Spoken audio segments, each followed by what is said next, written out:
Oi, gente, bem-vindas à leitura do capítulo 10 do livro Triggers, Gatilhos na Educação de Filhos, escrito por Amber Lia e Wendy Speak. E se você é novo aqui no canal, você começou a acompanhar agora essa série de leituras, eu quero te avisar que aqui no canal nós temos mais outras duas séries de leituras. O jejum de 40 dias de açúcar, que tá incrível, e também o gatilho, só que no casamento, que também é maravilhoso. Então, se você não acompanhou essas duas outras leituras, aproveite também e escute. Vamos continuar porque eu amo compartilhar as leituras aqui com vocês. E o capítulo 10 é sobre manipulação. Esse capítulo tá incrível. E a Wendy, eu acho que foi a Wendy que escreveu esse. Ela começa contando aqui, ela começa descrevendo 3 situações. A primeira situação, tenho certeza que vocês vão se identificar.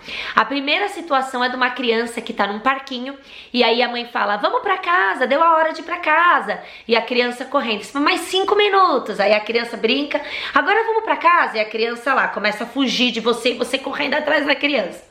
Segunda situação é o adolescente emburrado, zangado, né, que não olha pra você, fecha a cara, te nega afeto, porque você proibiu ele de fazer algo, porque ele não fez algum dever, algo que ele deveria ter feito.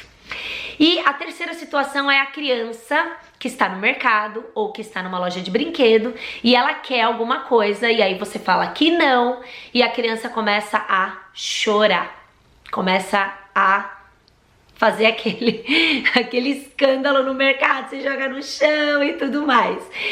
Eu tenho certeza que você já viveu uma dessas situações, se não mais de uma. E aí ela começa explicando e falando sobre a manipulação.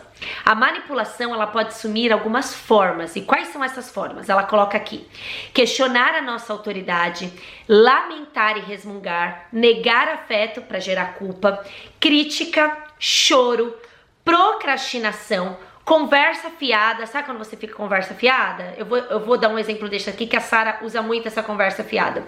E falsas acusações. E qual é o objetivo do manipulador? Qual é o objetivo dessas situações aqui que ela colocou que a manipulação pode assumir? É ter o controle. É conseguir o que você quer.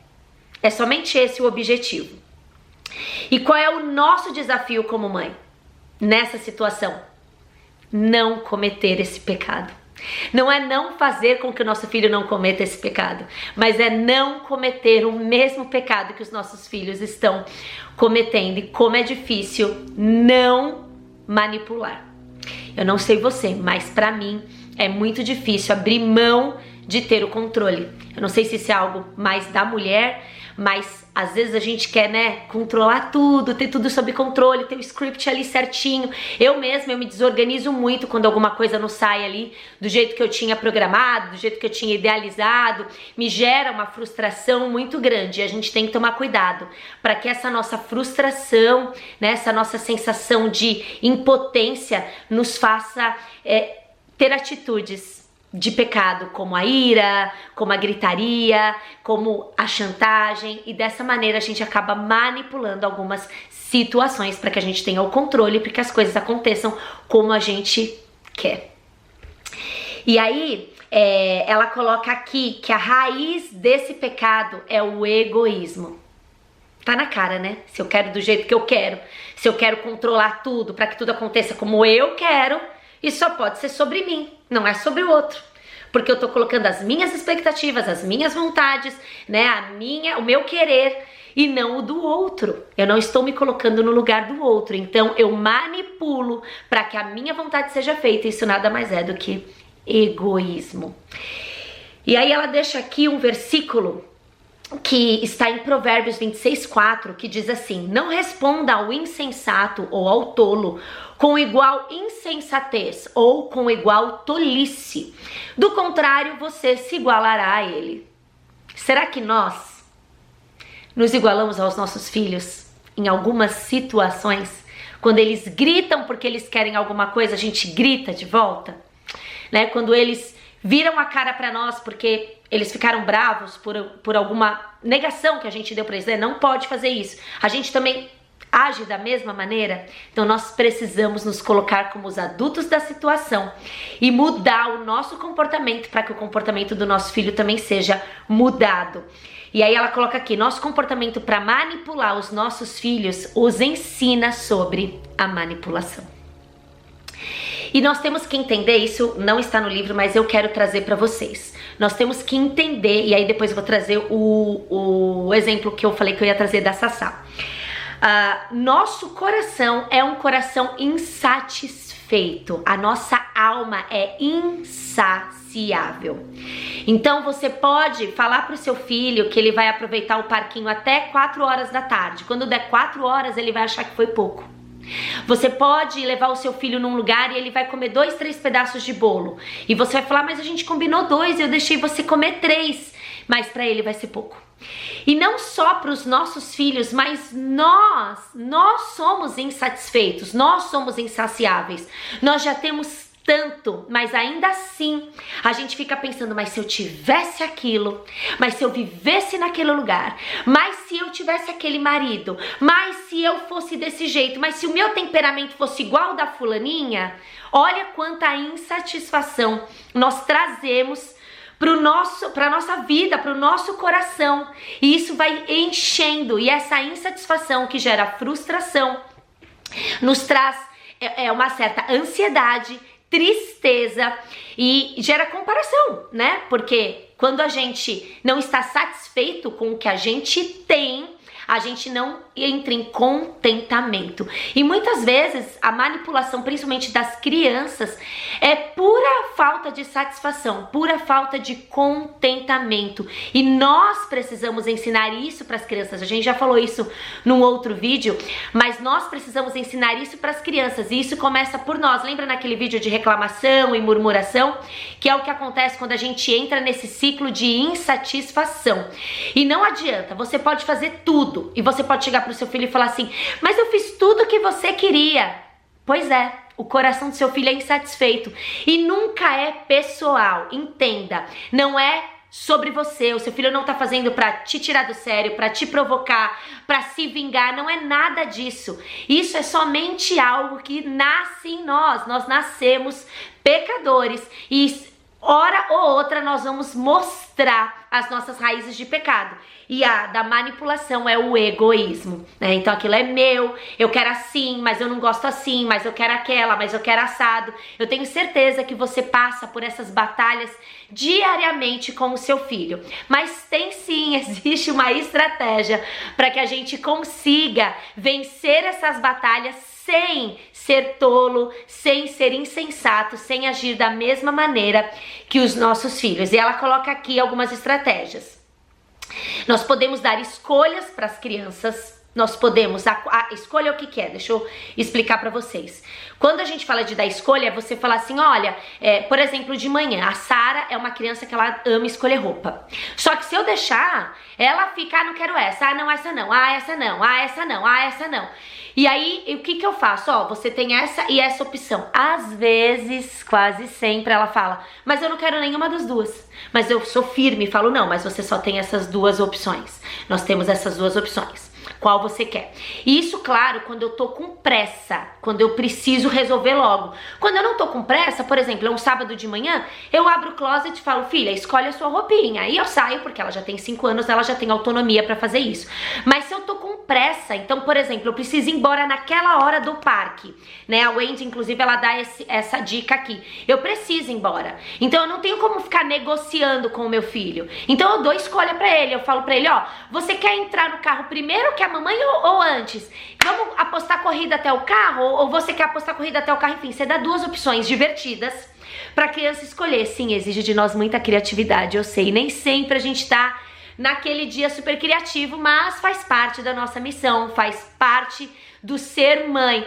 E dar escolha ajuda os nossos filhos, né, a decidirem ali mais rapidamente, para que a gente consiga uma resposta mais rápida, sem ficar negociando ali com a criança que está querendo ter o controle da situação.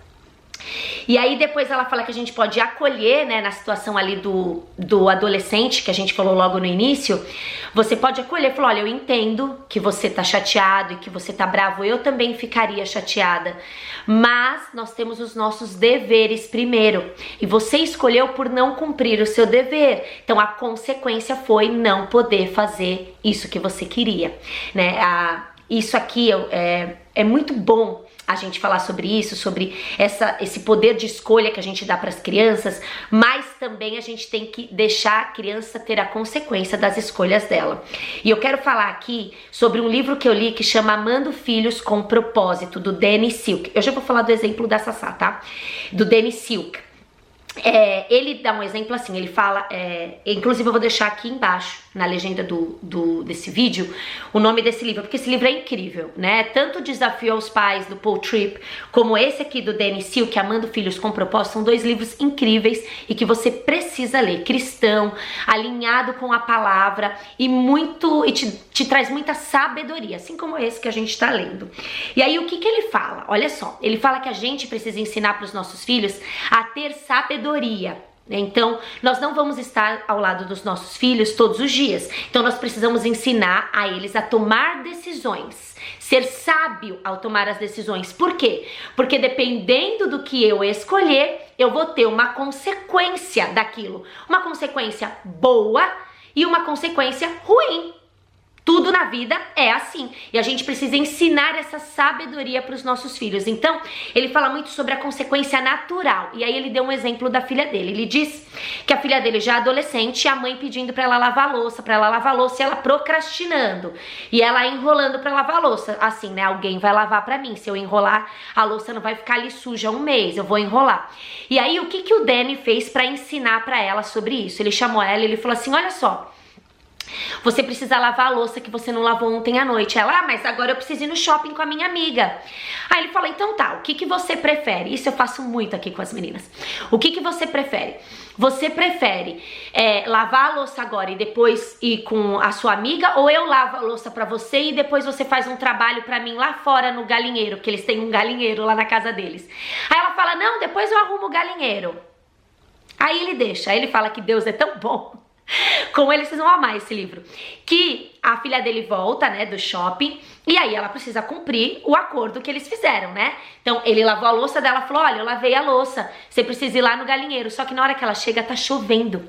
E o galinheiro tá ensopado de lama. E ela precisa ir até lá fazer a limpeza, né, colocar tudo dentro de um saco e tal. Imagina, pra ela foi muito pior ter feito essa escolha. E aí ele deixou, ela não reclamou, ela não falou nada, ela fez o que ela tinha que fazer, fez a limpeza, colocou o lixo no lugar. E aí no dia seguinte ele fez assim, chamou ela e falou assim, ó, tem a louça pra lavar, você prefere lavar a louça? Ou na hora que ele ia dar outra opção, ela, eu lavo a louça, eu lavo a louça.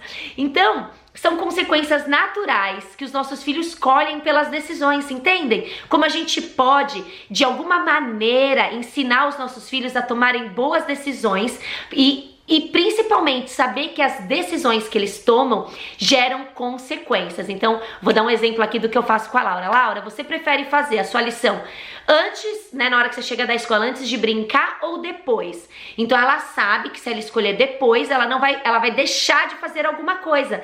É sempre assim, uma escolha, uma renúncia. E ela escolhe qual ela vai renunciar. E ela já sabe, não, tudo bem, mamãe, eu escolhi brincar aquela hora e agora é isso, então eu sei que agora, por exemplo, não vai dar pra eu assistir televisão, porque eu vou precisar fazer esse outro dever, entende? Então, e quando a gente dá esse controle para a criança, né, a criança não precisa manipular, porque ela tá tendo opções, ela tem um controle, ela se sente ouvida, ela sente que ela tem voz, mas ainda assim nós usamos essas oportunidades para ensinar os nossos filhos. E agora eu quero falar do exemplo da Sassá. A Sassá, ela gosta muito que eu esteja sempre ao lado dela. A Sara, ela é uma criança que gosta de muita atenção, muita. Tem que dar atenção extra pra ela. Muita atenção, muito toque físico. E aí esse vídeo vai ficar longo, mas tudo bem. Muita atenção e muito toque físico. E ela fica, mamãe, fica aqui comigo. Mamãe, vem aqui pra fazer comigo. E às vezes o que ela faz pra manipular a situação?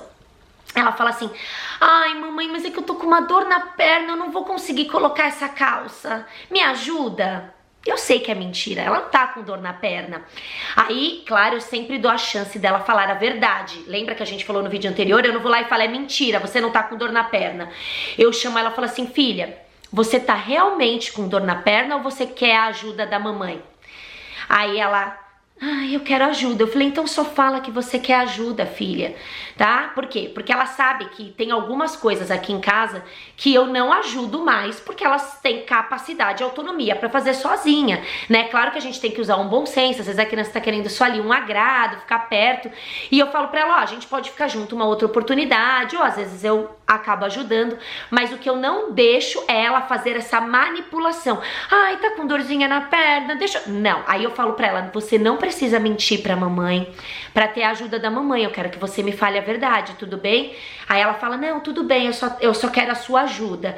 Então, e eu vou trabalhando, e isso não aconteceu só uma, duas vezes não, a Sara faz isso com muita frequência, e eu vou ajustando, vou alinhando até ela entender que, tipo, eu não preciso fazer isso, a minha mãe tá aqui, eu só preciso falar a verdade, mas vocês entendem que é uma maneira de me manipular? Então, com choro, com essas histórias que eu falo de conversa fiada, né? Que essa conversa, eu tô com dor, que nem a criança que fala que tá doente pra não ir pra escola, enfim.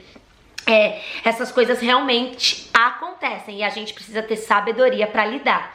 E aí, no livro do Danny Silk, pra eu complementar, ele fala que nós não temos o poder de controlar ninguém. A Wendy também fala aqui, nós não podemos controlar o coração do nosso filho, nós não podemos controlar as atitudes dos nossos filhos. E quando a gente acha que nós precisamos gritar, chantagear, bater na criança, ficar com raiva, humilhar a criança, pra ter o que a gente quer, a gente tem que parar, dar um passo atrás e falar assim, peraí, esse trabalho não é meu.